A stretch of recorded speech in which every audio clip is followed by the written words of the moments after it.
નમસ્કાર મિત્રો, હું નિકુંજ ગોડેશ્વર આપ સર્વનું ફરી એકવાર એજ્યુ સફરમાં હાર્દિક સ્વાગત કરું છું. મિત્રો આજે આપણે બંધારણનો એક અગત્યનો ટોપિક ભણીશું જેમનું નામ છે રાજ્ય વિધાન મંડળ. એટલે કે એમાં આપણે પહેલું ભણીશું રાજ્યનું વિધાનસભા. આપણે હવે જોઈએ કે આપણે આગળ કયા કયા ટોપિકો ભણી લીધા છે એનું 1 મિનિટમાં આપણે જોઈ લઈએ. કે આપણે સૌથી પહેલો ટોપિક ભણ્યા હતા રાષ્ટ્રીય પ્રતીકો, ત્યાર પછી આપણે ભણ્યા બંધારણનું નિર્માણ કઈ રીતના થાય, ત્યાર પછી બંધારણની વિશેષતાઓ, પછી આપણે ભણ્યા ચોથા ટોપિકમાં બંધારણની પ્રસ્તાવના, પાંચમા લેક્ચરમાં આપણે ભણ્યા રાજ્યનું પુનર્ગઠન, ત્યાર પછી છઠ્ઠા લેક્ચરમાં સંઘ અને રાજ્ય ક્ષેત્ર વિશે આપણે ચર્ચા કરી, સાતમા લેક્ચરમાં નાગરિકતા વિશે ચર્ચા પણ કરી લીધી, આઠમા લેક્ચરમાં આપણે જોયું તો મૂળભૂત અધિકારો ફંડામેન્ટલ રાઇટ્સ, પછી નવમા લેક્ચરમાં આપણે જોયું મૂળભૂત ફરજો, દસમા લેક્ચરમાં રાષ્ટ્રપતિના પાર્ટ 2 છે, પાર્ટ 1 અને પાર્ટ 2. ત્યાર પછી 11મો લેક્ચર આપણે જોયો તો એમાં આપણે જોયું ઉપરાષ્ટ્રપતિ, પછી 12મા લેક્ચરમાં એટર્ની જનરલની આપણે ચર્ચા કરી લીધી, 13મા લેક્ચરમાં આપણે વડાપ્રધાન ઉપર શીખ્યા, 14મા લેક્ચરમાં આપણે કેન્દ્રીય મંત્રી પરિષદ વિશે ચર્ચા કરી લીધી, 15મા લેક્ચરમાં આપણે રાજ્યસભા શીખ્યા, પછી 16મા લેક્ચરમાં લોકસભા શીખ્યા, 17મા લેક્ચરમાં રાજ્યપાલ, એમાં પાર્ટ 1 રાજ્યપાલ પાર્ટ 1 અને રાજ્યપાલ પાર્ટ 2 આ બે આપણે ચર્ચા કરી ચૂક્યા છીએ. પછી 18મા લેક્ચરમાં મુખ્યમંત્રી ઉપર આપણે ચર્ચા કરી, 19મા લેક્ચરમાં આપણે રાજ્યના એડવોકેટ જનરલ વિશે આપણે ચર્ચા કરી, અને આજે આપણે 20મો ટોપિક ભણીશું અથવા 20મો લેક્ચર ભણીશું જેમનું નામ છે રાજ્યની વિધાનસભા.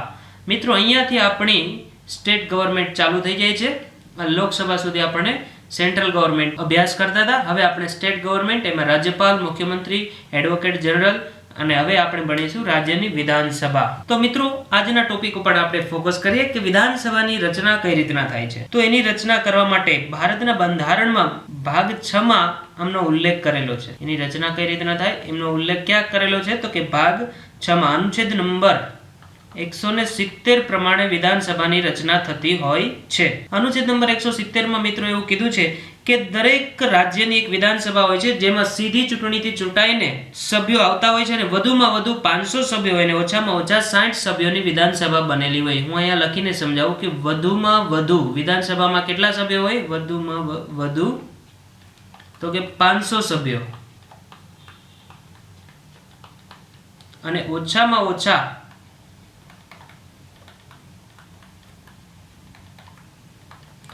60 સભ્યો તો હોવા જ જોઈએ. જો વિધાનસભાની રચના થાય એમાં વધુમાં વધુ 500 સભ્યો હોય અને ઓછામાં ઓછા 60 સભ્યો હોય છે, અને આ બધા જ સભ્યોને કોણ ચૂંટે તો કે રાજ્યના અલગ અલગ પ્રાદેશિક મતદાર મંડળોની વહેંચણી કરેલી હોય એ તાલુકા પ્રમાણે, એમાંથી એક એક સભ્ય ચૂંટાઈને આવતો હોય છે અને એક આખી વિધાનસભા બનતી હોય છે. પણ એમાં અપવાદ એ છે મિત્રો કે અમુક રાજ્ય છે એ અપવાદરૂપ છે, એમાં સંખ્યા ઓછી છે, એની આપણે ચર્ચા કરી લઈએ. તો કે એક સિક્કિમમાં સભ્ય સંખ્યા ઓછી છે, પછી ગોવામાં, પછી અરુણાચલ પ્રદેશમાં,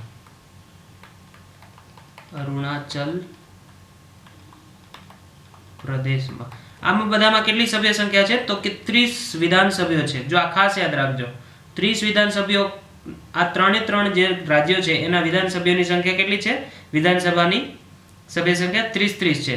ક્યાં? એક સિક્કિમ, ગોવા અને અરુણાચલ પ્રદેશ. આ એક અપવાદ રૂપે છે, ઓછામાં ઓછા 60 સભ્યો તો વિધાનસભામાં હોવા જોઈએ એવું અનુચ્છેદ નંબર કેમાં કીધું છે તો કે અનુચ્છેદ નંબર 170 માં કીધેલું છે. પણ સિક્કિમ, ગોવા અને અરુણાચલ પ્રદેશમાં માત્ર 30 સભ્યો છે. પછી 2 રાજ્ય બીજા છે, એના નામ પણ હું અહીંયા લખી દઉં. એક છે મિઝોરમ, એમાં સભ્ય સંખ્યા કેટલી છે તો કે 40. પછી છે એક નાગાલેન્ડ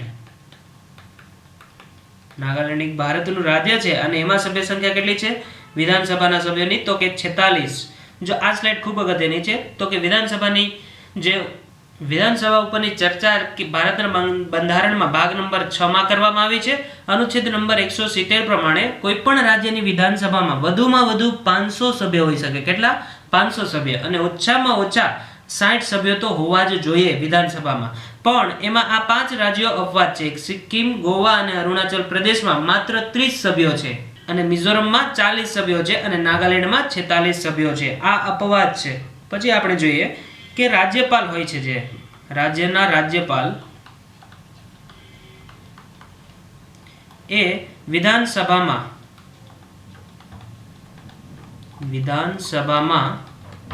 એક એંગ્લો ઇન્ડિયન સભ્યોની નિમણૂક કરે છે. એક એંગ્લો ઇન્ડિયન સભ્યની નિમણૂક કરે છે. એવો એક્ઝામમાં પ્રશ્ન પૂછાય કે કેટલા સભ્યોની નિમણૂક વિધાનસભામાં રાજ્યપાલ કરે, તો કે એક એંગ્લો ઇન્ડિયન સભ્યોની નિમણૂક રાજ્યપાલ કરતા હોય છે. પછી આપણે આગળ જોઈએ કે વિધાનસભાનો કાર્યકાળ શું હોય છે. તો મિત્રો, વિધાનસભાનો કાર્યકાળ સામાન્ય રીતે 5 વર્ષનો હોય છે. એમનો કાર્યકાળ કેટલા વર્ષનો હોય છે, તો કે 5 વર્ષનો એમનો કાર્યકાળ હોય છે. પછી આ જે કટોકટી ચાલતી હોય, કટોકટી દરમિયાન એ કાર્યકાળમાં વધારો કોણ કરી શકે, તો કે ભારતની સંસદ, ભારતીય સંસદ. અને એ કેટલો વધારો કરી શકે, તો કે ભારતની જે સંસદ છે એ કાયદો બનાવીને રાજ્ય વિધાનસભાની મુદત એક સમયમાં, અહીંયા હું લખી દઉં, એક સમયમાં 1 વર્ષનો વધારો કરી શકે છે. કેટલા વર્ષનો? 1 વર્ષનો. પણ જે આ 1 વર્ષનો વધારો કરે, જો કટોકટી પૂરી થઈ જાય તો એ કટોકટી પૂરી થઈ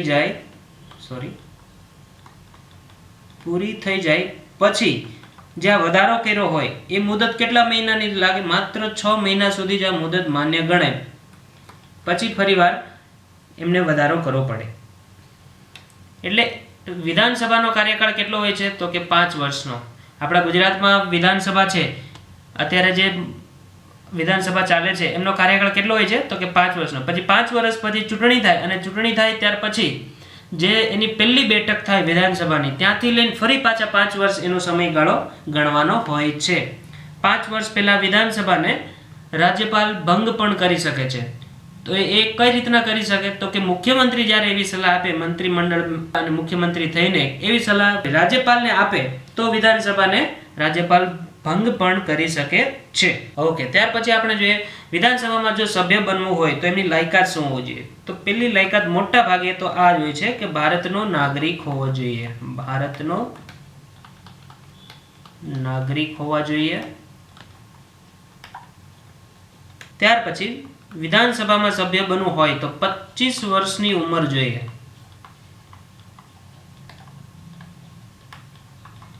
તો આપણે સભ્ય બની શકે છે. ઓકે, આ એમની લાયકાતની વાત થઈ. પછી આપણે જોઈએ કે એમને શપથ કોણ લેવડાવે. તો કે વિધાનસભાના જે સભ્યો હોય છે, વિધાનસભાના સભ્યોને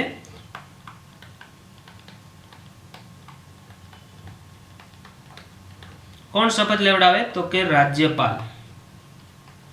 અથવા જો રાજ્યપાલ ન હોય તો એમણે જે વ્યક્તિને નામિત કરે અથવા નિમે, જે વ્યક્તિને નિમે, રાજ્યપાલ દ્વારા નિમાયેલ વ્યક્તિ પણ શપથ લેવડાવી શકે. ત્યાર પછી આપણે જોઈએ પગાર અને ભથ્થાઓ. જે વિધાનસભા હોય છે એમના સભ્યોના પગાર અને ભથ્થાઓ કેટલા હોય છે. તો કે વિધાનસભાના પગાર અને ભથ્થાઓ કોણ નક્કી કરે, તો કે રાજ્યની વિધાનમંડળ છે, વિધાનમંડળ હોય એ એમના સભ્યોના પગાર અને ભથ્થાઓ સમયે એટલે કે અલગ અલગ સમયે નક્કી કરતા હોય છે. ત્યાર પછી આપણે જોઈએ વિધાનસભાના અધ્યક્ષ અને ઉપાધ્યક્ષ. તો કે ભારતના બંધારણમાં વિધાનસભાનો ઉલ્લેખ કરેલો છે અને એ વિધાનસભાના અધ્યક્ષ અને ઉપાધ્યક્ષનો પણ ઉલ્લેખ કરેલો છે. તો અધ્યક્ષ અને ઉપાધ્યક્ષનો કયા અનુચ્છેદમાં ઉલ્લેખ કરેલો છે એવું પૂછાય, તો કે અનુચ્છેદ નંબર 178 માં અધ્યક્ષ અને ઉપાધ્યક્ષની જોગવાઈ કરેલી છે. અધ્યક્ષ પ્લસ ઉપાધ્યક્ષની જોગવાઈ કરેલ છે અનુચ્છેદ નંબર 178 માં. ત્યાર પછી આ અધ્યક્ષ અને ઉપાધ્યક્ષની ચૂંટે કોણ, તો કે વિધાનસભાના સભ્યો જ, વિધાનસભાના સભ્યો પોતે પોતાનામાંથી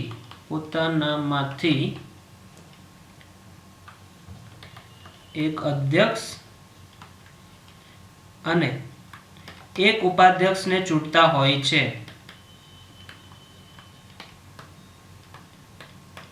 ચૂંટે છે.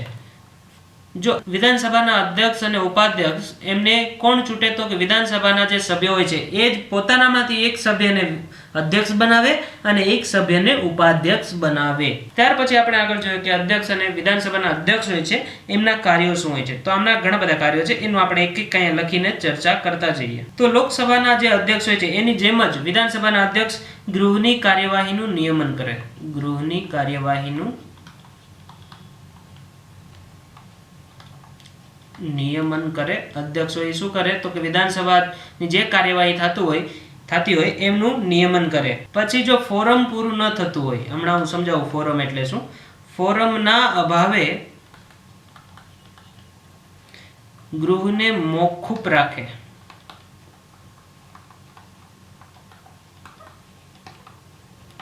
તો આ ફોરમ એટલે શું એ હું તમને સમજાવું કે જો ફોરમ એટલે જે પણ ગૃહ છે એમની 10% સભ્ય સંખ્યા, એને શું કહેવાય? ફોરમ. 10% એટલે આપણે ગણતરી કરીએ કે ફોર એક્ઝામ્પલ 500 સભ્ય છે કોઈ ગૃહમાં. વધારેમાં વધારે સભ્ય કેટલા વિધાનસભામાં હોઈ શકે? તો કે 500. એમાં ફોરમ પૂરું કરવા માટે કેટલા સભ્યોની જરૂર પડે? તો 500 ના 10% કેટલા થાય? તો કે 50 સભ્યો. જો 50 સભ્ય હોય તો જ ગૃહની કાર્યવાહી ચાલે. અને એ કાર્યવાહી ચલાવવા માટે એને કયો શબ્દ વપરાય? તો કે ફોરમ પૂરું થયેલું છે. એટલે કે ફોરમ છે એને શું કહેવાય? કે ગૃહની 10% સભ્ય સંખ્યા હોય તો એને ફોરમ કહેવાય. અને એ જો ફોરમ પૂરું થતું હોય તો જ એમની કાર્યવાહી ચાલે, નહીં તો પછી કાર્યવાહી થાય નહીં. કારણ કે 10% જો સભ્ય હાજર ન હોય તો કામ કઈ રીતના કરવું?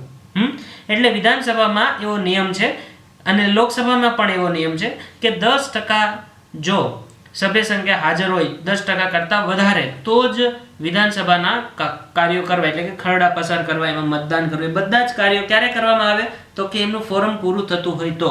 ફોરમ પૂરું ન થાય તો શું કરે? જે વિધાનસભાના અધ્યક્ષ હોય અથવા લોકસભાના અધ્યક્ષ હોય એ ગૃહને મોકૂફ રાખે કે એની મિટિંગ હવે ફરી પાછું બોલાવશું એવું જાહેર કરે. ફોરમ હવે તમને સમજાઈ ગયું. ત્યાર પછી આપણે જોઈએ કે અધ્યક્ષના બીજા શું શું કાર્ય હોય છે. તો કે અધ્યક્ષ જ્યારે મતદાન થાય ત્યારે મત ન આપે, મત ન આપી શકે કારણ કે પોતે અધ્યક્ષ છે. પણ જ્યારે જો મતદાન 50-50% થયું હોય કોઈ ખરડા ઉપર કે 50% હા અને 50% ના, તો હવે જે અધ્યક્ષ હોય છે એ નિર્ણાયક મત આપે. નિર્ણાયક મત આપે. તમને સમજાઈ ગયું હશે કે જ્યારે કોઈ ખરડો પસાર થતો હોય એનું મતદાન થાય ત્યારે નિર્ણાયક મત આપવાની સત્તા કોની છે? તો કે અધ્યક્ષની. પછી આપણે આગળ જોઈએ કે અધ્યક્ષનું બીજું શું કાર્ય હોય છે. તો કે વિધાનસભામાં કોઈ પણ ખરડો પસાર થાય એ નાણાં વિષયક ખરડો છે કે નહીં નક્કી કોણ કરતા હોય છે? તો કે વિધાનસભાના અધ્યક્ષ. તો એ નક્કી કોણ કરતું હોય છે? તો કે વિધાનસભાના અધ્યક્ષ હોય છે. એ નક્કી કરે કે આ ખરડો નાણાં વિષયક ખરડો છે કે પછી નહીં. પછી એક અગત્યનું કાર્ય પણ એ પણ છે કે જે વિધાનસભાના અધ્યક્ષ હોય છે એ 3 સમિતિ છે, એ ત્રણેય સમિતિના અધ્યક્ષ હોય છે. તો કે કઈ કઈ સમિતિ? હું અહીંયા નામ લખી દઉં છું કે કાર્ય મંત્રણા સમિતિ, એમના અધ્યક્ષ કોણ હોય? તો કે વિધાનસભાના અધ્યક્ષ. પછી નિયમ સમિતિ, હમણાં હું આ બધી સમિતિ તમને વિસ્તારથી સમજાવું. નિયમ સમિતિ. ત્યાર પછી ત્રીજી છે એ સામાન્ય ઉદ્દેશ્ય સમિતિ. ઉદ્દેશ્ય સમિતિ. જો કાર્યમંત્રણા એટલે ગૃહમાં કઈ રીતના કાર્ય ચલાવો એ કાર્યમંત્રણા એક સમિતિ નક્કી કરતી હોય છે તો કે એને કાર્યમંત્રણા સમિતિ કહેવાય. પછી નિયમ સમિતિ અને એક સામાન્ય ઉદ્દેશ્ય સમિતિ, નિયમો બનાવવાની સમિતિ હોય છે અને નિયમ સમિતિ કહેવાય. આ જે ત્રણ સમિતિઓ છે એમના અધ્યક્ષ કોણ હોય છે? તો કે વિધાનસભાના અધ્યક્ષ જે છે એ આ 3 સમિતિના બેઠક થાય ત્યારે અધ્યક્ષ હોય છે. પછી આ અધ્યક્ષ પોતાનું રાજીનામું કોને આપે? તો કે ઉપાધ્યક્ષને. વિધાનસભાના અધ્યક્ષ છે પોતાનું રાજીનામું કોને આપતા હોય છે? ઉપાધ્યક્ષને. ઉપાધ્યક્ષ પોતાનું રાજીનામું કોને આપે? તો કે અધ્યક્ષને. જેમ આપણે રાષ્ટ્રપતિમાં સમજાતા કે રાષ્ટ્રપતિ પોતાનું રાજીનામું ઉપરાષ્ટ્રપતિને આપે અને ઉપરાષ્ટ્રપતિ પોતાનું રાજીનામું કોને આપે? તો કે રાષ્ટ્રપતિને. ત્યાર પછી હવે આપણે જોઈએ કે આજે આપણે ટોપિક આજે ભણ્યા કે વિધાનસભા, પછી વિધાનસભા અધ્યક્ષ અને વિધાનસભા ઉપાધ્યક્ષ. તો એમાંથી કેવા કેવા પ્રશ્ન પૂછાઈ શકે એની થોડી આપણે વિસ્તારથી ચર્ચા કરી લઈએ. તો પહેલો પ્રશ્ન તો એવો પૂછાઈ શકે કે વિધાનસભાની રચના કયા અનુચ્છેદ પ્રમાણે થઈ શકે? કયા અનુચ્છેદ પ્રમાણે? તો મેં પહેલી સ્લાઇડમાં તમને કીધું હતું કે અનુચ્છેદ નંબર 170 પ્રમાણે વિધાનસભાની રચના થતી હોય છે.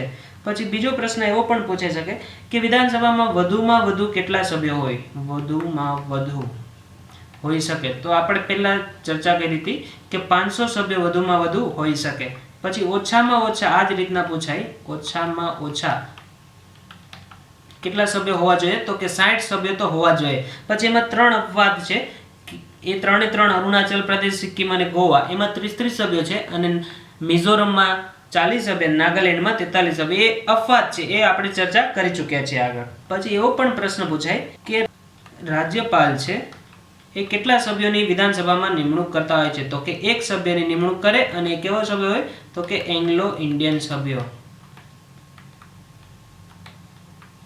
એંગ્લો ઇન્ડિયન સભ્યની નિમણૂક કરતા હોય છે. પછી એવો પણ પ્રશ્ન પૂછાય કે વિધાનસભામાં સભ્ય બનવા માટે કેટલી ઉંમર જરૂરી છે? તો કે 25 વર્ષની જો ઉંમર તમે પૂરી કરી હોય તો તમે ધારાસભ્ય બની શકો, વિધાનસભાના સભ્ય બની શકો.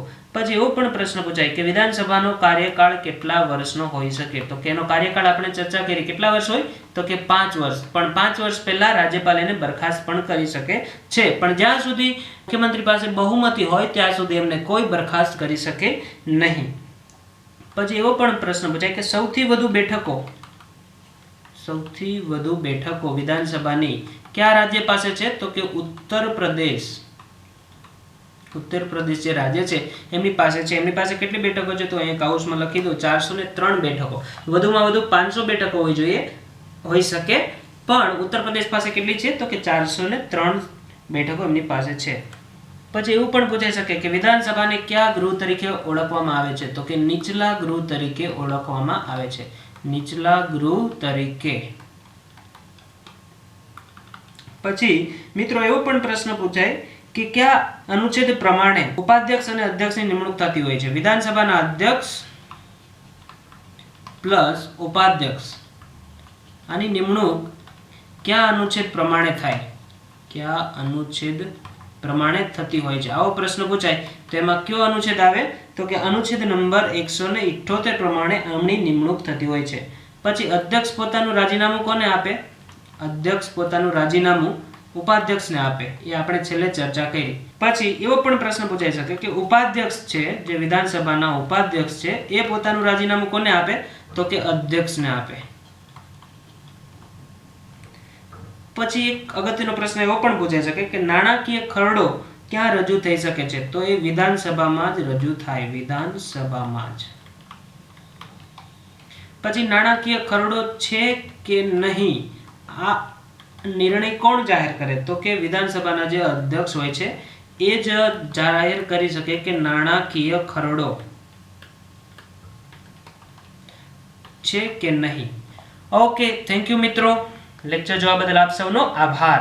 અમારા તમામ અપડેટ માટે ગૂગલ પ્લે સ્ટોર પર જઈ EDUSAFAR અલબત્ત EDUSAFAR લખી સર્ચ કરી આપ પહેલી જ એપ્લિકેશન ઇન્સ્ટોલ કરશો. આ વિડીયો જોવા બદલ આપનો ખૂબ ખૂબ આભાર.